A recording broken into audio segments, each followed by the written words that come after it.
Olá, boa noite. Boa noite, pessoal. Olá, muito boa noite. Estamos ao vivo para mais um Quintas Resistentes, sempre fazendo aquele reforço importante. Todas as quintas-feiras, às 18 horas, estamos aqui conversando personalidades, grandes figuras da luta política nas mais diversas esferas, cultural, artística, na própria política. E hoje vamos trazendo aí alguém que foi muito importante, que representa um movimento muito importante da nossa democracia dentro do esporte. Então, sejam muito bem-vindos ao Quintas Resistentes. Pois é, hoje o nosso convidado é um ex-jogador de futebol, passou por clubes como Avaí, Atlético Mineiro, Guarani e pela seleção brasileira em 79. Fez parte da democracia corintiana, um dos grandes marcos da história do Corinthians, o conhecido camisa 10, Zenon de Souza Farias, conhecido como Zenon. Obrigada por aceitar o nosso convite, seja muito bem-vindo. O prazer é todo meu de participar dessa live com vocês, nessa quinta Resistentes. Eu sou resistente, eu estou resistindo aí a essa pandemia, estou quase dando cabeçada na parede, né? Porque eu sou um praticante esportivo todos os dias. Eu pratico esporte todo dia. E com essa pandemia, eu tenho praticado aqui dentro do meu pedaço, do meu estabelecimento, né? Não da forma que eu gostaria, mas tem que seguir o protocolo da saúde, então por isso que eu estou aqui confinado. Maravilha. Então a gente já aproveita aí, Zenon, para iniciar o nosso programa, já lançando uma pergunta para você, né? Você foi campeão brasileiro em 1978 pelo Guarani, né? Foi o primeiro campeão do interior. O Careca foi o seu parceiro nessa campanha. E eu queria perguntar a você o que é que foi fundamental justamente para que essa equipe ali do interior, né, embora o Guarani seja da segunda maior cidade de São Paulo, mas é mais puxado para o interior, o que é que foi fundamental para que vocês conquistassem esse título de grande importância, né, na história do clube, na sua história também, dos demais jogadores que participaram dessa campanha? Bom, o futebol, ele tem uma receita, e a receita não é tão complicada. Às vezes tem bolo aí que você não consegue fazer porque a receita é complicada, né? Mas o nosso time tinha uma receita muito simples. A receita que nós tínhamos era de ter uma união muito grande dentro do elenco, e é através disso que você consegue alcançar objetivos. Quando você tem um time unido, homogêneo, né, com harmonia, você consegue alcançar objetivos, né? E foi isso que aconteceu com o Guarani em 78. Tinha esses ingredientes, eu te diria, e por isso que assombrou o Brasil de uma forma geral e o mundo futebolístico, né, principalmente, porque um time do interior, ele desbancar nada mais, nada menos que 80 times, né, os grandes times da época, foi um negócio assombroso, né? Foi um negócio assombroso. Então, por isso que até hoje, aquele Guarani de 78... Foram duas finais com o Palmeiras, né? Ida e volta, e vocês venceram a final, o Palmeiras, por 1-0, os dois jogos, né? Você pulou o Vasco, né? Quem é vascaíno aí? Você pulou o Vasco. Nós vencemos os dois jogos contra o Vasco, tanto aqui em Campinas como aí no Rio de Janeiro, no Templo do Futebol, no Maracanã, onde eu fui, né, o grande protagonista, eu te diria, nos 2-1 que nós vencemos aí o Vasco da Gama. Maravilha, grande carreira, hein? Lembrando que você pode participar aqui do Quintas Resistentes, deixando sua pergunta, seu comentário. No final a gente tem um bloco de perguntas e vamos fazer também, conversar sobre alguns comentários, então participe. Zenon, a minha pergunta é a seguinte: você, no desenvolvimento da sua carreira como jogador de futebol, já vivia na época da ditadura militar, né? Então você já o auge da sua carreira foi nesse período. Eu queria que você comentasse sobre a relação dos clubes e do futebol em si com o regime militar nessa época, que é o momento anterior à democracia corintiana. Bom, na realidade, a gente não se atentava tanto, né, a esse regime militar, né? Eu iniciei minha carreira futebolística em 1971, lá na cidade de Tubarão, cidade de Santa Catarina, lá no Clube Hercílio Luz, né? E a gente não se atentava tanto a esse regime que era rígido, né? Que era muito opressor, eu te diria, na época, né? Então, a gente era meio que alheio a tudo que acontecia, né, na realidade. Embora eu, a partir de 1975, eu já ingressei em faculdade, né, na UFSC, lá em Santa Catarina, e aí que comecei a tomar um pouquinho mais de conhecimento o que era o regime, né, da ditadura, o regime comandado por militares, né? Na realidade, os clubes nunca tiveram problemas com a ditadura, de uma forma geral.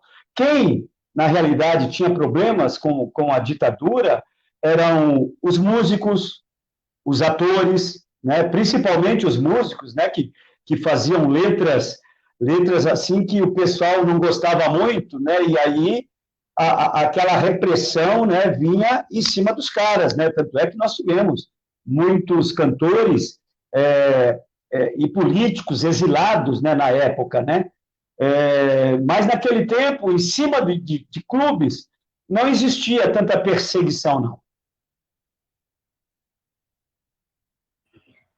Zenon, e como é que iniciou esse movimento, no caso, dentro da democracia corintiana entre os jogadores? Como é que vocês decidiram começar isso? Bom, aí já era uma outra década, né? Década de 80, quando realmente o bicho estava pegando, a ditadura entrando em confronto contra a sociedade de uma forma geral, né? Contra o povão.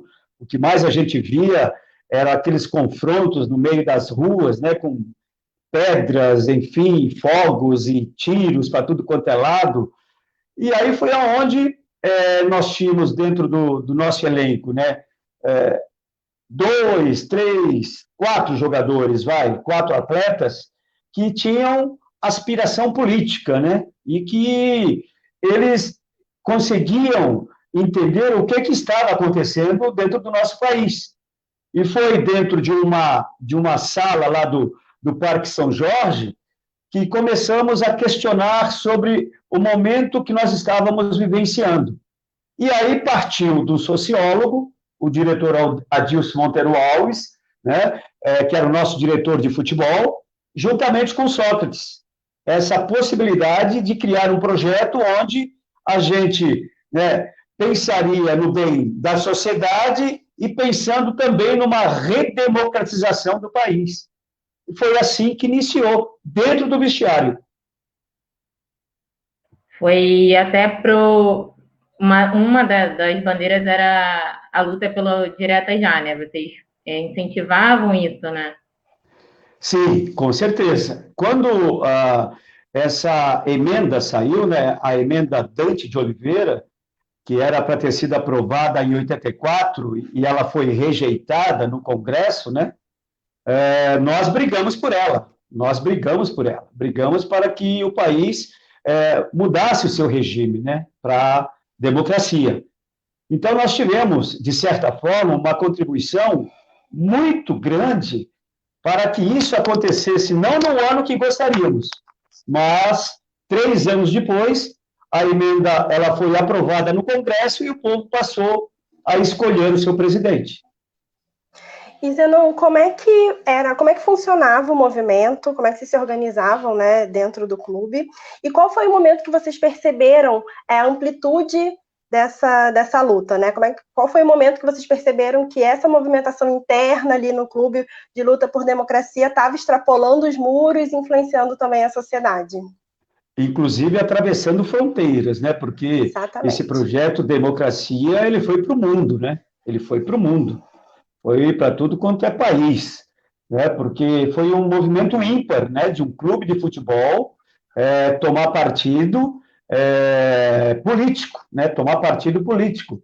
E realmente, o grande momento dessa democracia, né? Que a gente pode dizer que foi ali um marco mesmo, que chamou, que mobilizou atores, atrizes, cantores, cantoras, grandes políticos da época, foi aquele comício que aconteceu no Vale do Anhangabaú, com mais de 2.000 pessoas reunidas, né? 2 milhões de pessoas, melhor dizer, 2 milhões de pessoas reunidas ali no Vale do Anhangabaú.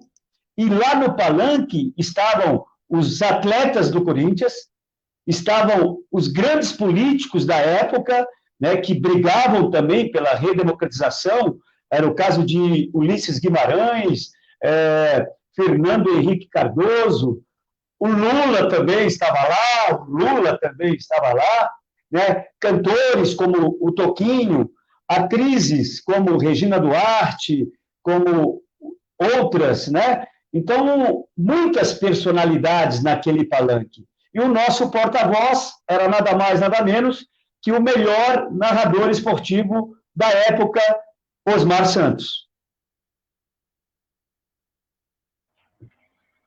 Zenon, e assim, tiveram também algumas críticas negativas, né? As pessoas aproveitaram para poder ir contra, né, esse movimento. A mídia esportiva principalmente. E como é que vocês encaravam isso, né? Era algo que incomodava? Porque quando se tinha, por exemplo, uma derrota, eles logo atribuíam isso ao movimento. Então, como é que os jogadores, vocês, viam essa crítica? Na realidade, a gente tapava a boca deles, né? Tapava porque nós entrávamos em campo e conseguimos os objetivos e resultados, porque o time, com esse projeto, ele foi bicampeão paulista, ele disputou um terceiro título paulista em 84, chegamos em 2 semifinais de campeonatos brasileiro, para você ter ideia. Então, não tinha como eles falarem alguma coisa, não tinha como. Eles detestavam, não todos, eu não vou aqui generalizar que era a imprensa toda, não, mas parte delas não gostava, por quê? Porque nós não concentrávamos. Então, nós não dávamos notícias para eles, entendeu? Porque a gente não concentrava. E a maior concentração de jornalista, na época, existia nas concentrações, que eles iam lá para realizarem suas entrevistas. E nós não estávamos lá, nós estávamos em nossas casas, para você ter ideia. Então, isso não agradava a eles, né? E então a gente ficava em casa tranquilo e se apresentava só no dia do jogo. Outra coisa, não se calava. A gente não se calava. A gente recebia recadinho, sim. A gente recebia recadinho dos caras lá de longe. Só que nós, através dos resultados que nós conseguíamos dentro das 4 linhas, a democracia cada vez mais ficava fortalecida. Ainda mais com o povo brasileiro, né, se mobilizando e vindo junto com a gente. Esse apoio popular, então, era grande, né? O povo apoiava bastante, né? Com certeza. E outra coisa que pesou muito também foi a torcida do Corinthians. Sabe que a torcida do Corinthians é embaçada pra caramba, a torcida do Corinthians. Eles, quando querem armar um furdúncio, eles armam, hein? Eles armam. E nós tivemos o apoio deles. Nós tivemos o apoio da Gaviões, da Fiel, né? Tivemos de todas as facções dos torcedores do Corinthians.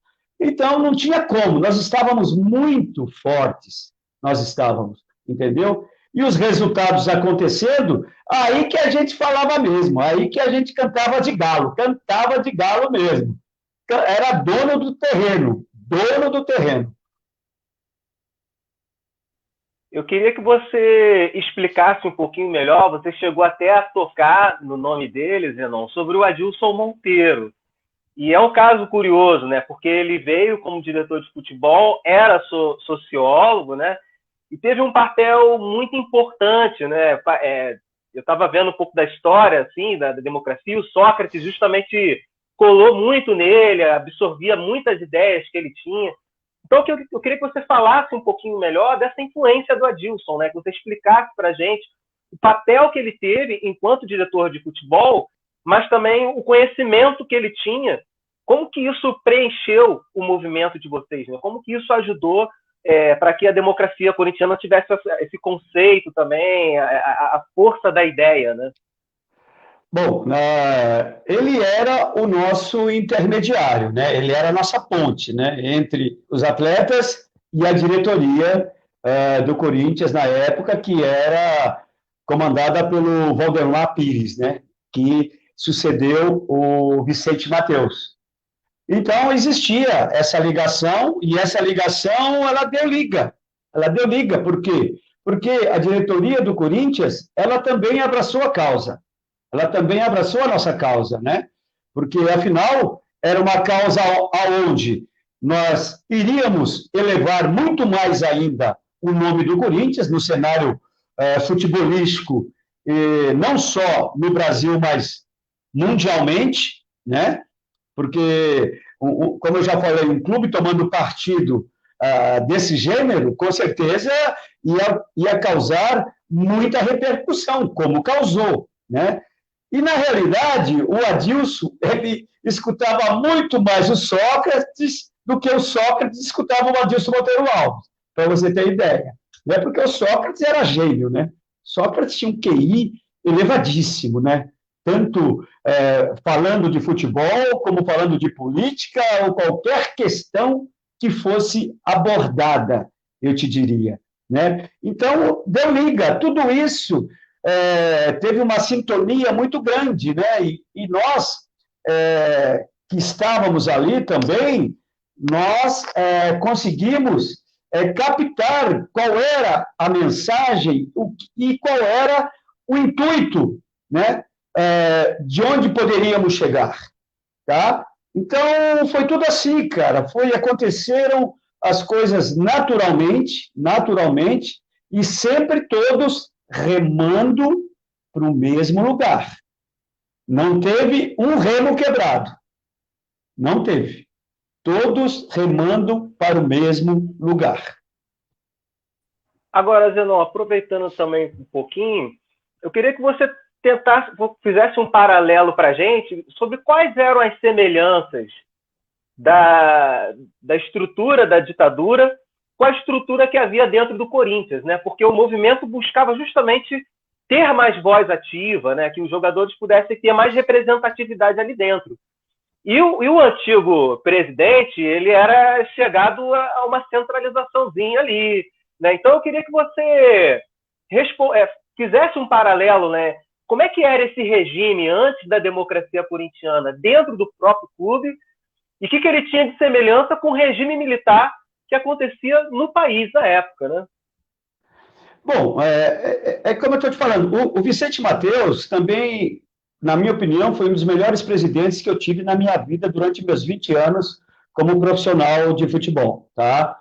E era um cara muito autêntico, né? Eu te diria. Era um cara autêntico demais, o Vicente Mateus. E os jogadores gostavam dele também. Gostavam dele. Ninguém tinha aversão a Vicente Mateus. Todos gostavam dele também. Só que a proposta ela foi colocada para nós a partir de 82. Tá? Foi a partir de 82 que nós adotamos, né, essa filosofia de trabalho, de dar responsabilidade para o atleta com liberdade.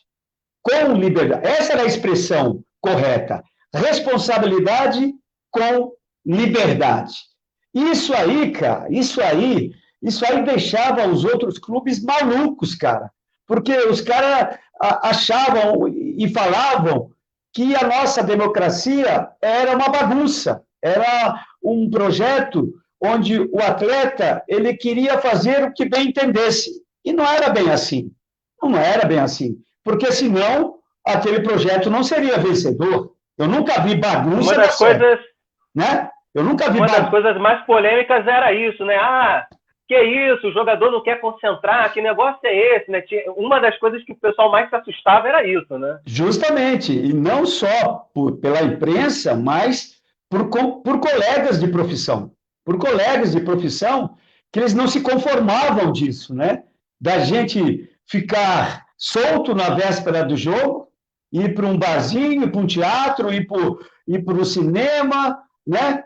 E no outro dia entrava em campo e pau nos caras, entendeu?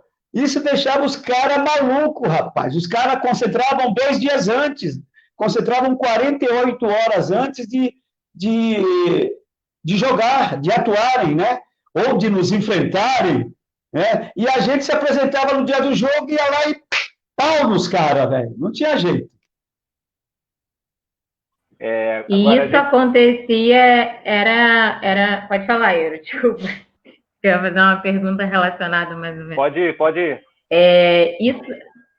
Isso acontecia, né? Era tudo em consenso entre vocês, né? Um dos legados que a democracia deixou foi a divisão do bicho, né? Tudo era desde o técnico, passando pelos jogadores, roupeiros, enfim, englobava todo mundo, né?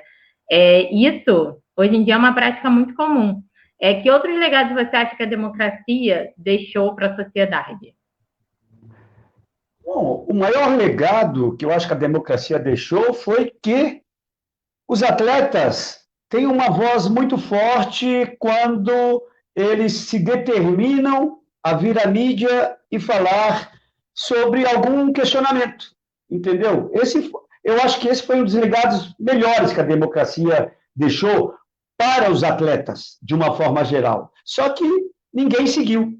Ninguém seguiu. O que a gente vê atleta não se metendo nesse meio, atleta tratando só de ficar ali jogando, trabalhando, jogando o seu futebol e alheio ao que está acontecendo no país, entendeu? Eu tenho certeza absoluta, se aquele time tivesse atuando hoje com aqueles mesmos atletas, nós estaríamos aí batendo de frente com esse momento que nós estamos vivenciando hoje na política.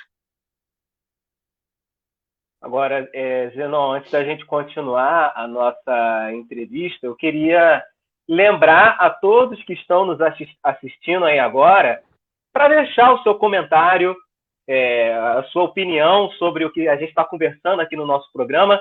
Deixe a sua pergunta também. Eu sei que vocês gostam de falar muito, de afirmar muito, mas perguntem também, mandem suas perguntas para o Zenon.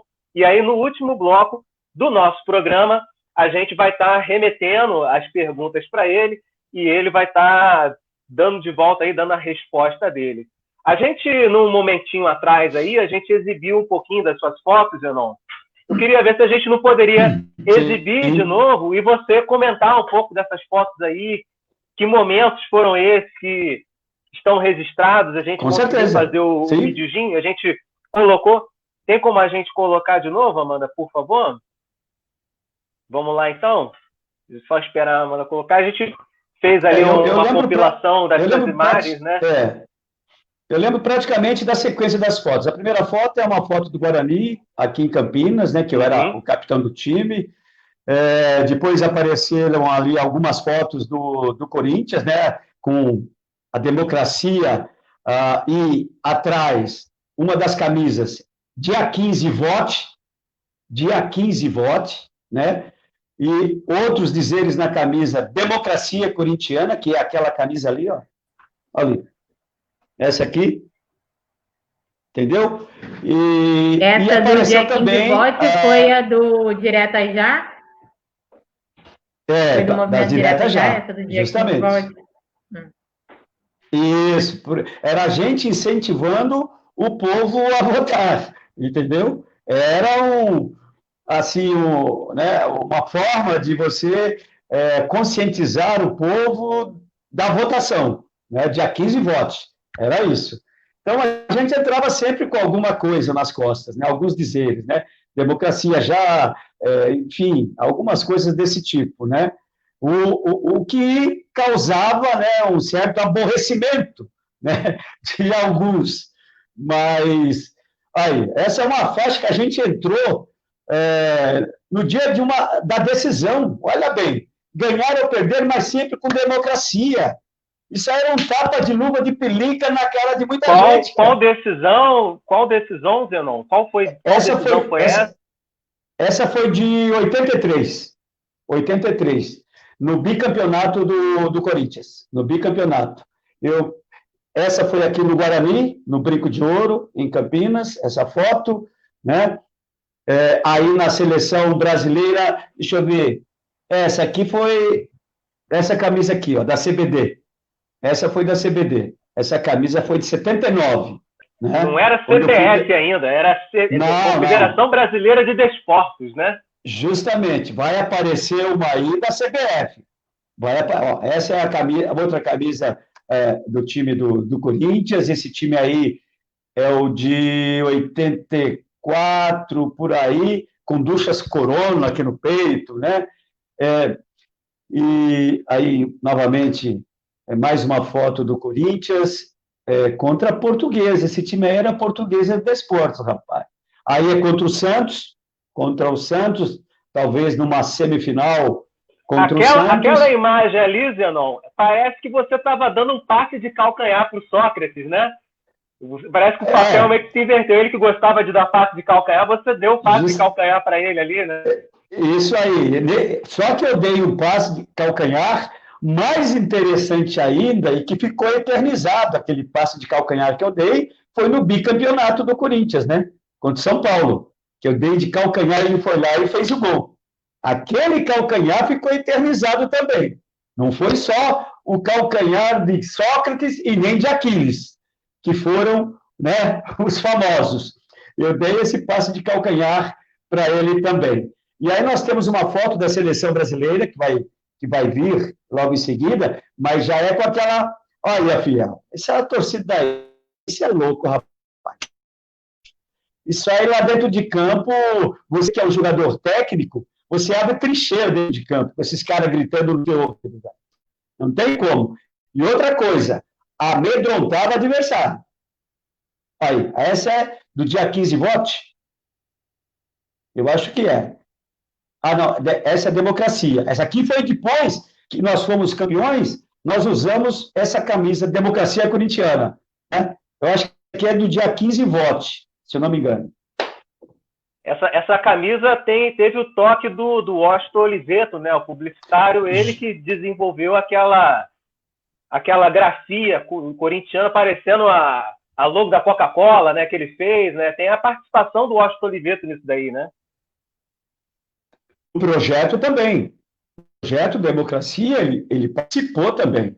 Ele, Juca Kfouri, enfim, grandes jornalistas, né, da época, ele também, eles abraçaram o movimento, né? Abraçaram o movimento.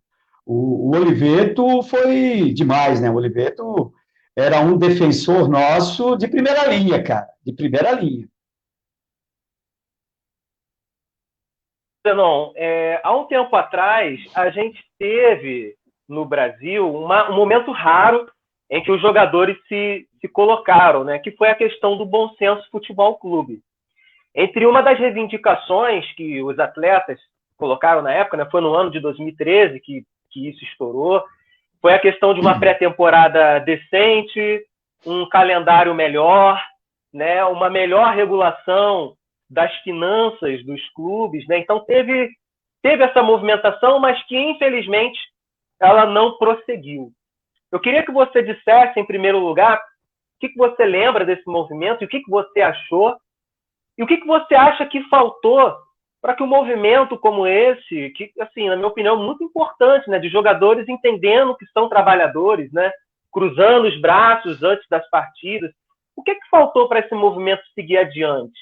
Né, você que participou de um movimento muito importante também, que sofreu muitas críticas, mas que resistiu ali, o que é que falta, né? Quando você tem um movimento desse que discute justamente a carga horária de trabalho dos jogadores, a falta de uma pré-temporada boa e, infelizmente, não foi adiante. O que você acha que faltou e o que você achou desse movimento?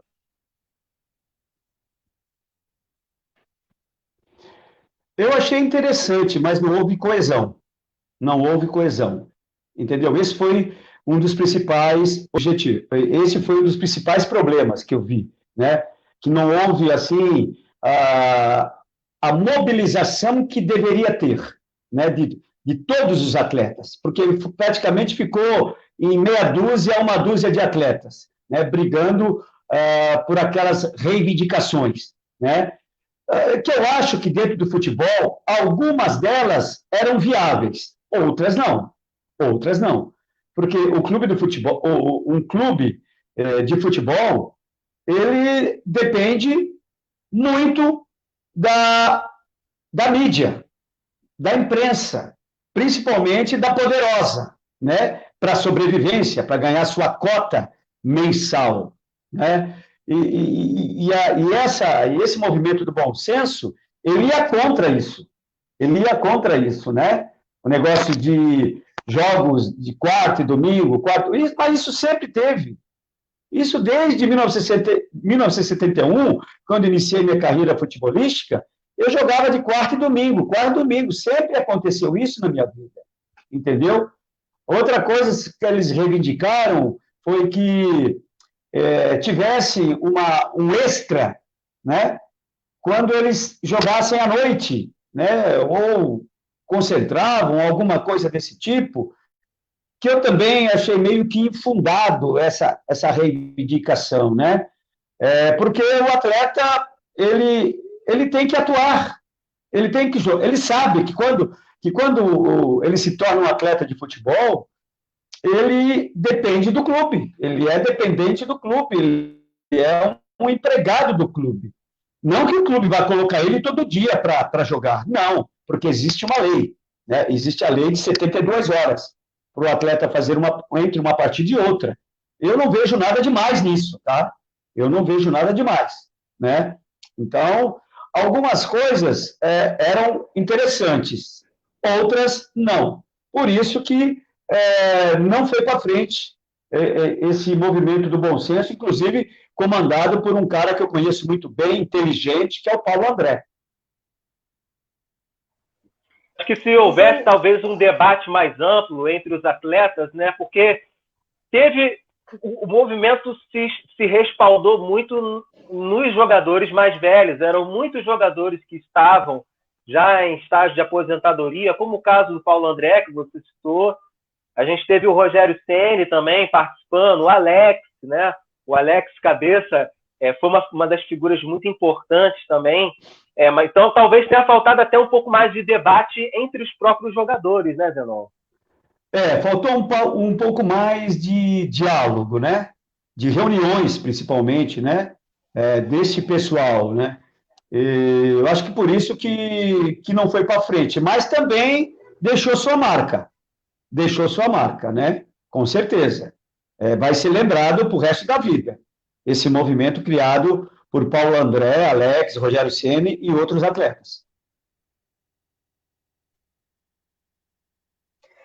E, Zenon, muitos entendem, enfim, o esporte e o futebol colocam o esporte e o futebol apenas como entretenimento e criticam essa relação, uma possível relação com a política.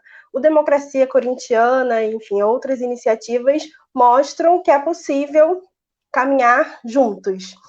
Queria que você falasse a sua opinião a respeito disso, se você acha que esportes, de futebol, eles devem ser dissociados das tensões políticas ou como eu acho que devem tem que caminhar juntos? junto, porque o atleta ele tem uma força muito grande quando ele vem a falar na mídia. Ele tem uma força muito grande, porque o esporte, eu não estou falando só de futebol, eu estou falando de várias modalidades esportivas. Várias modalidades esportivas, elas têm muita força. Quando você ouve algum atleta falar, você presta atenção. você presta atenção, entendeu? Então, eu acho que necessitaria que muitos atletas, né, que estão aí em atividade tomassem partido, sim, tomassem partido, que não ficassem omisso quanto a esses problemas que existem hoje dentro da nossa política, né, e dentro da nossa sociedade, de uma forma geral. Eu acho que é uma voz muito forte, a voz do atleta. Não, e assim, a gente sabe que o racismo acompanha o futebol desde sempre, né? Antigamente até era considerado um esporte de elite, né? Predominantemente dos brancos. Esse quadro mudou, que hoje em dia a gente vê, na verdade, muitos negros, muitos jogadores negros. Mas o racismo não acabou, nem no Brasil, nem no mundo, nem em lugar nenhum. Como é que a democracia abordava essa questão do racismo? Tinha alguma... Na realidade, eu não entendo isso. Eu não entendo como é que pode existir racismo dentro do futebol. Eu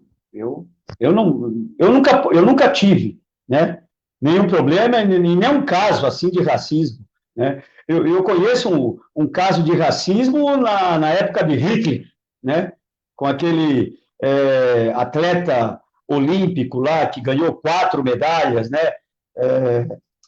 Qual é o nome do homem? Não é Sebastian Coe, é um outro nome, né? Que ele praticamente calou a boca do Hitler, né? Nas Olimpíadas.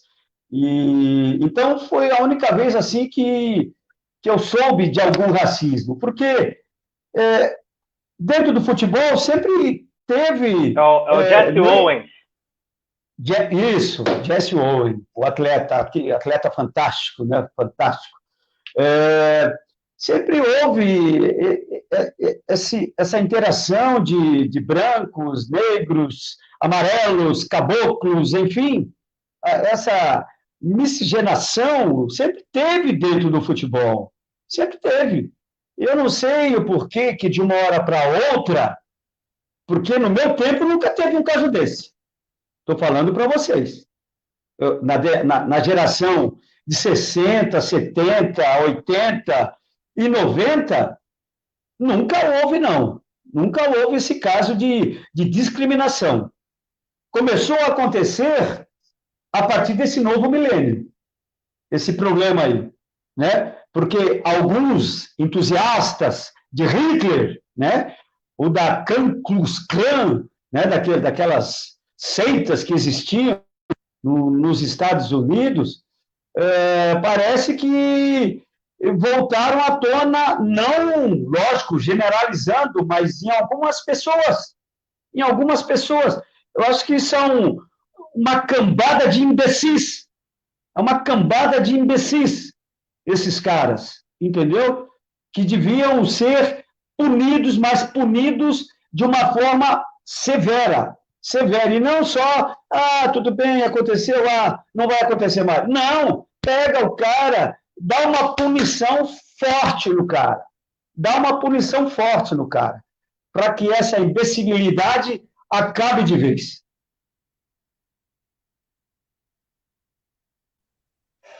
Tá certo. Zenon, recentemente nós vimos manifestações, né?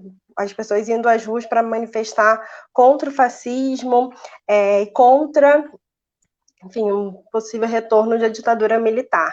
E aí muitos desses manifestantes, inclusive, usando faixas da democracia corintiana. Eu queria que você comentasse como é que você vê esses movimentos hoje. Eu gostei que eles usaram a nossa faixa. Mas, por outro lado, eu também não gostei do que aprontaram, né? Porque aquilo ali não era democracia corintiana. Não é. A democracia corintiana não atuava desse jeito, não. Com depredação, com selvageria, com vandalismo, com agressões, com confronto. Não. Nós era aqui, ó, falando, verbalmente. Era isso. A nossa briga era assim. Era falando, e não partindo do jeito que eles partiram, né? Por um lado, eles foram felizes de levarem aquela faixa de democracia e tudo mais, mas, por outro lado, deixaram a desejar. Eu vou pedir Agora- para a Amanda colocar. Quer fazer uma pergunta, Euro? Não, é só informando assim que a gente já teve algumas pessoas se manifestando aqui nos comentários e gente que está falando de tudo quanto é parte do Brasil. Pessoas que são da sua terra, Santa Catarina, mandando mensagem, pessoas que são de Curitiba, né? Tem gente que de toda parte já mandando saudação para você. E logo, logo a gente vai colocar as perguntas, ó. Ed Wilson Araújo, por exemplo, é do Maranhão, né? Estava deixando o recado dele aqui para você. E daqui a pouquinho a gente vai estar lendo as perguntas dessas pessoas, né? Então, manda a sua pergunta agora, que o bloco de perguntas já está próximo. Manda aí a sua perguntinha para o Zenon, que aí ele vai estar respondendo para a gente aqui. Mas antes eu queria ver se a gente consegue colocar um videozinho e o Zenon pode narrar alguns momentozinhos, alguns momentos, né, do jogo. Acho que a Amanda vai conseguir colocar. Vamos lá. E a gente conseguiu no YouTube, a gente pode deixar o próprio comentarista Zenon comentar. Bom, comentarista eu sou há 27 anos. Eu sou jornalista. Então, vou deixar para você comentar seus próprios momentos. Pode deixar. Aí é uma elegância jogando bola, né? Olha só que elegância.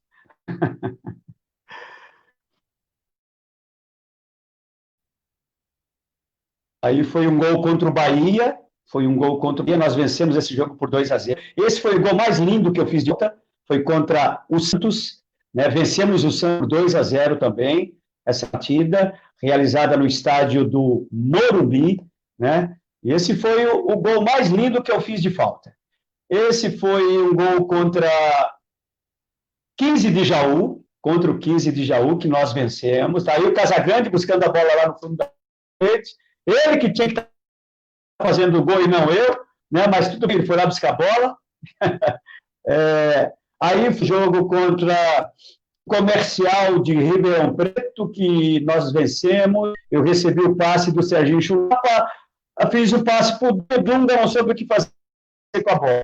Aí eu tive que ir lá consertar. Aí foi o Juventus, no Pacaembu, um gol de volta, um gol costumeiro, né, que acontecia a cada 2, 3 jogos. Esse foi um gol contra o Comercial, contra o Marília, no Canindé, esse aí foi no da Portuguesa. Esse foi um jogo contra o time aí do Rio de Janeiro, foi contra o Campo Grande, esse gol foi contra o time do Grande, né, que eu lancei o Ataliba e fui na área. Que já não existe mais. O Campo Grande não existe? Time de tradição? Esse time tinha muita tradição, eu acho que não. Aí já é um gol lá em Santa Catarina, contra o Joinville. Esse gol é contra o 15 de Piracicaba, no Pacaembu, né? Eu desarmei, toquei pro Birubiru e fui lá definir a jogada. Eu era um 4-1, cara. Eu era 4-1. Por isso que eu era diferenciado. Esse é um gol contra o São Bento de Sorocaba, que o Dunga recebe, toca para o Paulo César, nossa ponta direita, ele volta para mim, eu estou chegando de trás, e aí, meu camarada, saía aqueles chutes venenosos, com essa bola couro de vaca, não era essas bolas de hoje, não. Aí mais um gol de falta contra o Goiás, esse é contra o Goiás, no Pacaembu, vencemos por 2-1, uma partida difícil, esse é o segundo gol. E aí é contra o Flamengo. Aí foi onde eu troquei essa camisa, cara, aqui, ó. Aí foi onde eu arrumei essa camisa do Zico, velho. Foi nesse jogo que eu meti 2 gols. Não gostei desse gol aí, não. Não gostei desse gol. Esse gol, então, aí, ó. Ah, não, esse já é outro gol. Eu pensei que ia passar o segundo gol, que foi lindo, né? Esse aí já é outro gol. Aí foi um jogo no Canindé também, contra, se não me engano, o Comercial de Ribeirão Preto. Aí foi o Vasco, aí é contra o Vasco, aí é vascaíno. Eu gostava de fazer gol no Vasco, cara, Então é isso, é a minha trajetória dentro do mundo do futebol. É como eu falei, eu era um 4-1, cara, eu atuando, né, dentro do campo, porque eu defendia, armava, atacava e fazia gols. eu. Não existe mais. Acabou. Não tem mais esse tipo de jogador. Acabou. Então, infelizmente, por isso que o Brasil passa aí por dificuldades no setor de meio campo, porque não existe mais jogador com essa minha qualidade e característica. Isso é importante tentar saber também, né, Zenon? Como que você avalia o nosso futebol hoje, né? A gente vem aí de um 7-1, né? Que Você nem me fale, ao que parece, nem me fale ao que parece nós não aprendemos. Todo dia eu olho para essa bola aqui, me dá vontade de furar ela, cara, de meter um facão nela, cara, nessa bola aqui. A brazuca, né? Essa brazuca aqui, ó. Essa. A gente parece que não aprendeu a lição, né, cara? Que traz lembranças terríveis. O futebol brasileiro está no mesmo cenário aí. O que você acha? Qual a sua opinião? O que falta para a gente retomar o protagonismo, né? De sermos protagonistas novamente, tanto em termos de seleção brasileira, mas também dos clubes brasileiros voltarem a ser relevantes no mundo? Olha, depois que nós perdemos essas últimas Copas, o futebol brasileiro perdeu a credibilidade, cara. Perdeu a credibilidade. Os técnicos, enfim, a nossa seleção, que hoje não consegue ganhar de Honduras, não consegue ganhar de Canadá. Bom, eu sou um cara muito sincero, não tenho demagogia, tá? Eu falo aquilo que eu penso, gostou, gostou, não gostou, pode me criticar, que não tem problema, que eu sei como assimilar crítica. Eu sei como assimilar crítica. Eu, na minha opinião, pós-Copa Rússia, eu teria mandado embora toda a comissão técnica. Eu teria trocado toda a comissão técnica. Os caras tiveram a oportunidade, não conseguiram nada, na minha opinião, tinha que ser trocada essa comissão técnica. Mas o pessoal lá de cima resolveu deixar, e o que nós estamos vendo é uma continuidade daquele trabalho que foi realizado na Rússia. Nada de diferente. Nada de diferente. Dependemos ainda de um jogador só, que nós só temos um craque, ou melhor, um craque pagênio, né? Um craque pagênio que é o Neymar.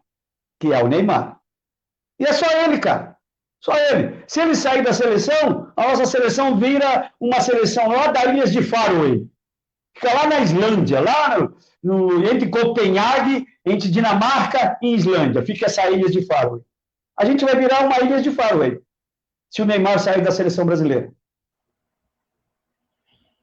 É eu que não entendo muito de futebol. Agora é a nossa hora das perguntas, agora vamos fazer lá. As perguntas do público por Zenon. Vamos para a sabatina. Hoje eu acho que teve bastante pergunta, hein?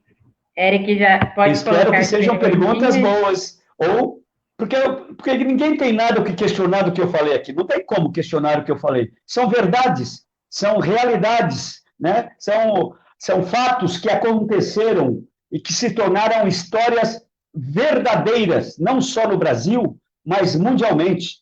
Para você ter ideia, outro dia eu estava acompanhando um documentário de Eric Cantona. Você sabe quem é Eric Cantona? Já ouviram falar? Famoso jogou no Manchester United. Seleção famoso francesa. Até pelo chute que ele deu no fascista lá no meio da torcida. Então, um dos melhores jogadores da seleção francesa, né? E hoje, ator de Hollywood, né? O cara é ator de Hollywood. Hoje, Eric Cantona. E ele, no seu documentário, né? Ele falando sobre a sua vida, sobre tudo, ele citou a democracia corintiana, cara. Ele citou a democracia. Ele falou: a minha frustração foi não ter participado daquele movimento, daquele clube lá no Brasil, o Corinthians, na época da democracia corintiana. Pô, cara, eu escutei aquilo ali e me arrepiou, meu. Me arrepiou. Um cara desse nível, né, falar sobre aquele projeto de 1982. Cara, já são o quê? 40 anos, quase 40 anos, né, de existência daquele projeto, e até hoje é decantado em prosas e versos. Uma das grandes referências do futebol mundial, não só dentro de campo, mas externamente também, né, Zenon? Cantona também é um cara muito conhecido pelas posições firmes políticas que ele tem, né? Com certeza. É um cara que não se cala. É um cara que, para ele, não existe lei da mordaça. Entendeu? É cara verdadeiro, cara. É isso que as pessoas, hoje em dia, têm que ser. Eu acho que essa pandemia que nós estamos vivenciando, né, que é uma coisa terrível, né, devido a essa quantidade de óbitos que nós já tivemos aqui, não só no nosso país, mas no mundo inteiro, que as pessoas se aproximem mais, que as pessoas tenham novos pensamentos, né, em relação à vida, em relação ao próximo, né? Porque isso não estava existindo, cara, não estava existindo essa conscientização do que é um ser humano, do que é um ser humano, entendeu? Eu acho que depois que isso tudo passar, eu espero que o mais rápido possível isso passe, para que o ser humano ele melhore, né, o seu caráter, a sua personalidade e a sua índole. Com certeza. Vamos à primeira pergunta? A primeira pergunta da Thelma Gil, ela pergunta, Zenon, não acha que a resistência entre aspas, dos jogadores hoje é menos expressiva porque o futebol perdeu características de identidade com os times e só rolam as marcas sem paixão? Bom, hoje o atleta não tem mais identidade com o clube. Não tem. Não tem porque o futebol virou um grande negócio. O futebol virou um grande negócio. Eu, se eu jogasse futebol hoje, eu estaria ganhando 10 milhões por mês, para você ter ideia. Sabe o que eu ganhava na época? Ganhava 10 salários. 10, 15 salários. Era o craque do time e ganhava 15 salários. O craque do time, para você ter ideia. Né? Então, virou um grande negócio o futebol. E o atleta hoje, ele é muito blindado, eu te diria, né? Pelo assessor, pelo procurador, pelo empresário, né? Então o cara fica blindado. O cara fica blindado, o foco dele é somente futebol e nada mais além disso. Tem a próxima pergunta, Eric. Mais uma perguntinha pintando na tela aí, vamos lá? Eu não estou enxergando tela, você que consegue ver aí. A gente passa para você, não tem problema, não. Ou comentário, se tiver, ou pergunta. Tem a Verônica Silva, ela fez uma pergunta bem legal aqui, hein?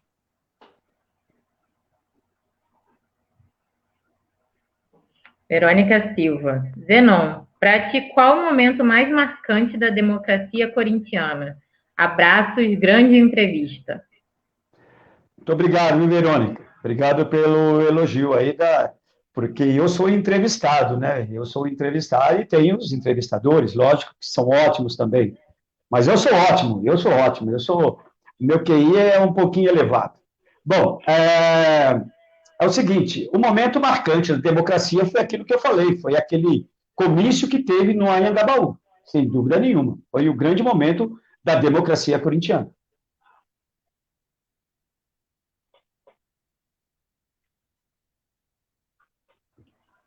Temos mais alguma? Tem o Rafael Borges, mandou uma pergunta aqui pra gente aqui também.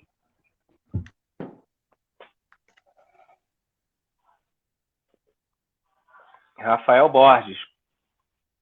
A pergunta é direcionada ao futebol do interior, né? Futebol do interior aí, perdeu a força. Ele pergunta qual a perspectiva para o futebol do interior de São Paulo. A pergunta do Rafael Borges. Bom, para vocês terem ideia, o futebol de São Paulo é um futebol que sempre foi muito importante, né? O Campeonato Paulista sempre foi diferenciado, né? O Campeonato do Rio de Janeiro, né, se aproximava do Paulista. O Paulista sempre foi mais complicado, muito mais difícil, muito mais disputado, né? E sempre valorizado, né? Sempre muito valorizado, né?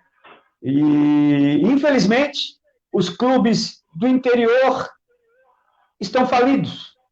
Estão falidos. Se os grandes estão falidos, imagine os do interior, né? Se hoje você pega a lista dos clubes que têm maiores dívidas.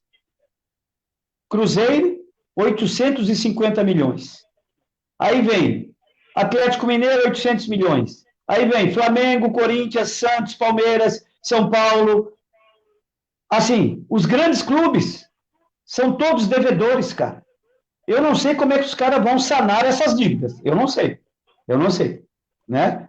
Como é que eles vão sanar essas dívidas? Agora, você imagine os times do interior, que tem uma cota desse tamanhinho de televisão, uma cota desse tamanhinho, né? Que entram nas competições apenas para participar e para não cair de divisão, para ser sparring dos grandes, com essa fórmula de disputa aí do Campeonato Brasileiro, essa fórmula que eu detesto, que é de pontos corridos, né? E então, os clubes falidos, cara, falidos, porque os sócios se distanciaram, porque os clubes não conseguem mais títulos, não conseguem mais nada.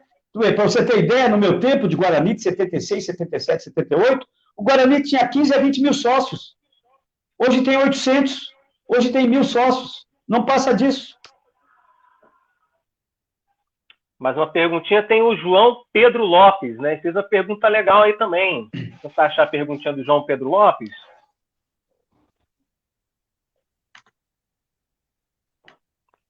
João Pedro Lopes.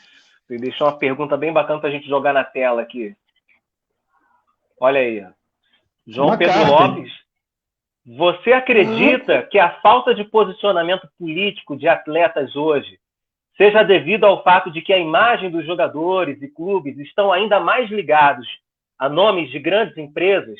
Aí ele faz um comentário. Talvez os atletas não tenham mais tanta autonomia de se expressar da maneira que desejam, né? Então ele deixa essa pergunta, essa questão para você, Zenon. João Pedro Lopes, obrigado pela participação, João. Obrigado aí, João. Ô, João, eu acredito o seguinte, cara. O atleta, ele é um ser humano. Ele é um ser humano. Uai, cabe a ele tomar partido ou não. Porque não existe lei de mordaça. Hoje existia na ditadura. A lei da mordaça existia na ditadura. Mas hoje não. Hoje você tem toda a liberdade de se expressar, tá? Então, isso cabe muito do atleta. Eu acho que cabe ao atleta tomar esses partidos, né? E não praticamente virar um robozinho na mão de determinadas pessoas. A gente tem mais uma do Rafael, né? Rafael Borges, acho que ele fez 2 perguntas. Vamos botar na tela. Vou deixar a Jéssica fazer. Vamos lá, mais uma pergunta do Rafael Borges.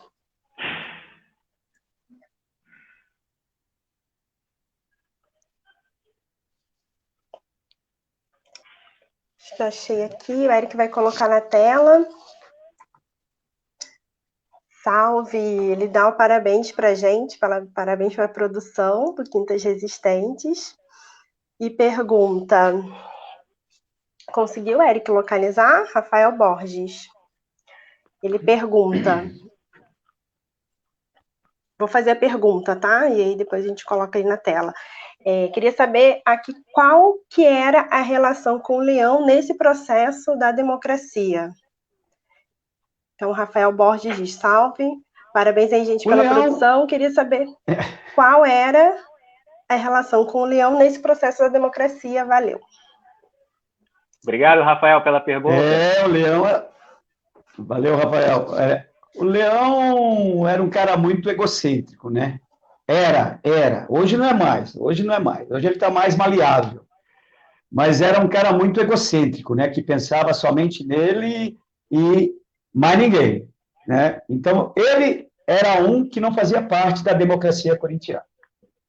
E ele, para entrar lá, teve que haver uma votação dos atletas, para aceitar ou não ele, para vocês terem ideia.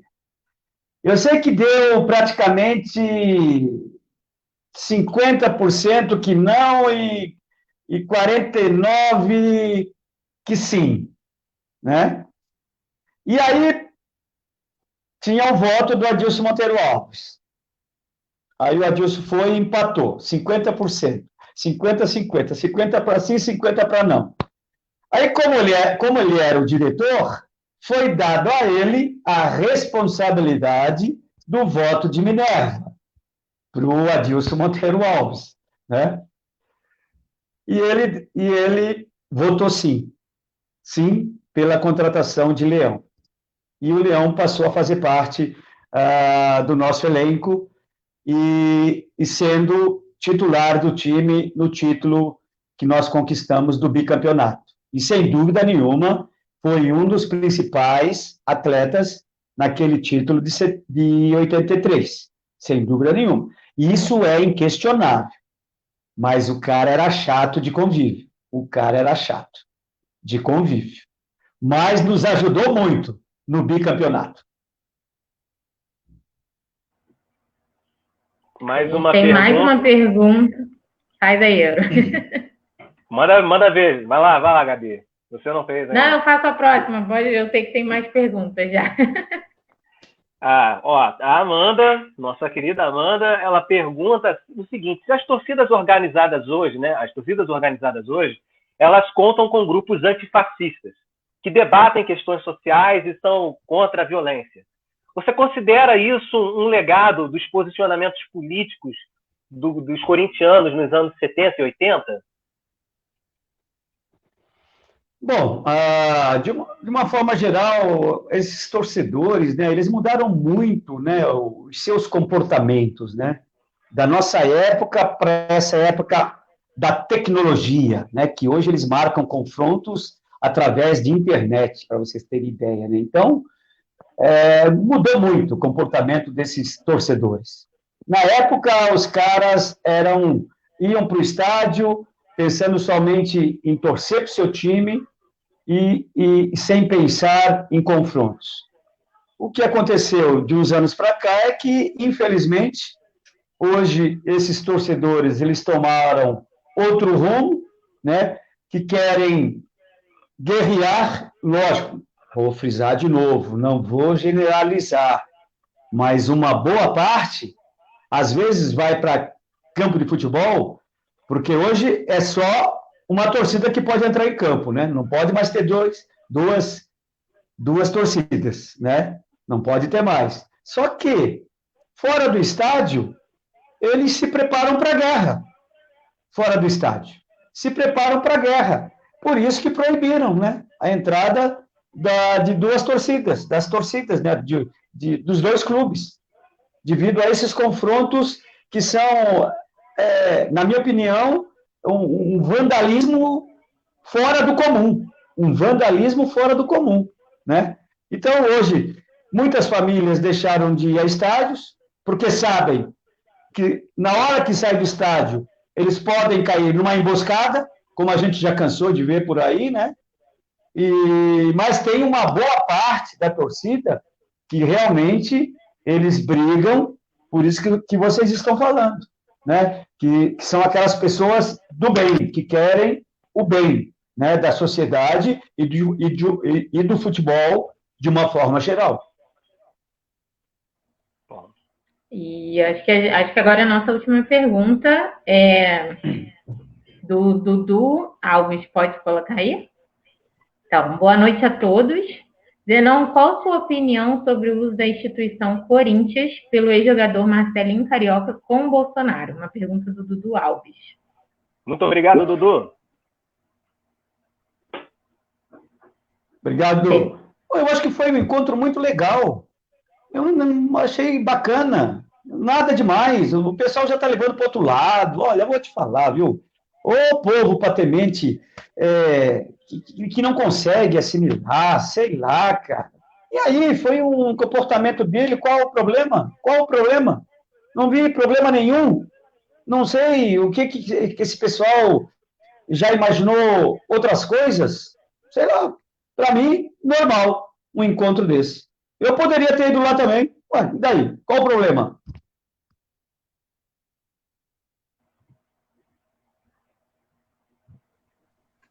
Acho que agora acabaram as perguntas. Antes da gente encerrar, Eu queria saber se você poderia mostrar um pouco desse fundo, as camisas, os troféus, falar um pouquinho para a galera sobre essas conquistas. Bom, essas camisas são camisas que foram usadas por atletas. E geralmente eu pegava sempre o gênio, né? Para trocar a camisa. Sempre camisa 10. Todas camisa 10 aqui, né? Então é o seguinte, ó, pela minha direita aqui, vou começar com a camisa do Ademir da Guia, do Palmeiras, o maior atleta da história do Palmeiras, Ademir da Guia. Aí depois vem essa minha camisa aqui da Seleção Brasileira de 1979, que foi o jogo que envolveu Seleção Brasileira e Seleção da Argentina, estreia de Maradona na Seleção da Argentina aqui no Brasil. E nós vencemos a Seleção da Argentina por 2-1, com quase 120 milhões de pessoas no estádio do Maracanã, né? Aquele estádio que tem uma energia, né? Uma energia gostosa, né? Hoje mudaram o padrão FIFA, não sei o quê, é 50, 60 mil só e acabou, nada mais que isso. Aí do lado da minha, ali da CBB, tem a do Pelé, camisa do Cosmos, né, que foi nós fomos fazer a festa do Cosmos, a Seleção Brasileira de Masters foi fazer a festa lá em New Jersey, né, em Nova York, e teve esse encontro de Seleção Masters do Brasil contra o Cosmos, né, e aí eu recebi essa camisa lá em Nova Jersey. Ao lado do Pelé tem a do Clodoaldo, dos Santos, Clodoaldo. Do lado do Clodoaldo, de um dos maiores atletas da nossa época, e de toda a época, né, que foi o Zico, camisa do Zico. Ao lado da do Zico está a minha outra camisa da seleção, que passou aí na foto, aquela foto que passou aí, eu estava com aquela camisa e eu estava sendo capitão da seleção brasileira naquela partida, que foi contra a Inglaterra no Maracanã. Aquela foto que passou aí do time que eu fui denominado capitão, né, pelo técnico. A outra é do Corinthians, do título de 82, Embaixo tem aqui a camisa do Guarani de 78, né, título de 78. Ao lado a camisa do Avaí, que eu fui bicampeão catarinense. E ao lado da Democracia, do Atlético Mineiro, que eu fui bicampeão no Atlético Mineiro. E a do São Paulo, de 1977, camisa que pertenceu a Pedro Rocha, que hoje não se encontra mais entre a gente. Então, essa é a história das minhas camisas, fora aquelas... tem a da Portuguesa também, que eu joguei na Portuguesa em 88, e da seleção de Masters do Brasil, né, que eu disputei 4 Copas do Mundo pela seleção brasileira de Masters, e fui nada mais, nada menos que tricampeão. Tricampeão. Olha o nosso meio-campo. Eu, Rivelino e Zico. Rapaz do céu. Quem ia ganhar de nós? Aquele time do Paulo Rossi tomou pau, tomou tapa, tomou tudo que você possa imaginar da gente. Maravilha, Zenon. Quero te agradecer a tua participação, a todo mundo que assistiu a gente. Muito obrigada. Foi um prazer participar dessa live com vocês aí. Quinta Resistentes. Estamos aqui resistindo a essa loucura que está acontecendo no mundo. Estamos mesmo. Obrigada, Zenon. Obrigada a todos que participaram e acompanharam aqui a gente. Lembrando que quem quiser rever essa entrevista ou assistir os programas anteriores, basta entrar lá no site do Núcleo Piratininga de Comunicação, que é núcleopiratininga.org.br/Quintas Resistentes. Lá você encontra todos os programas dessa temporada e das temporadas anteriores. Então, núcleopiratininga.org.br/Quintas Resistentes. E o nosso próximo convidado será o líder indígena Surui. Você que nos acompanhou, fique ligado nas nossas redes. A gente agradece mais uma vez a participação de todos e até o próximo programa Quintas Resistentes, às 18 horas, na quinta-feira. Valeu, pessoal!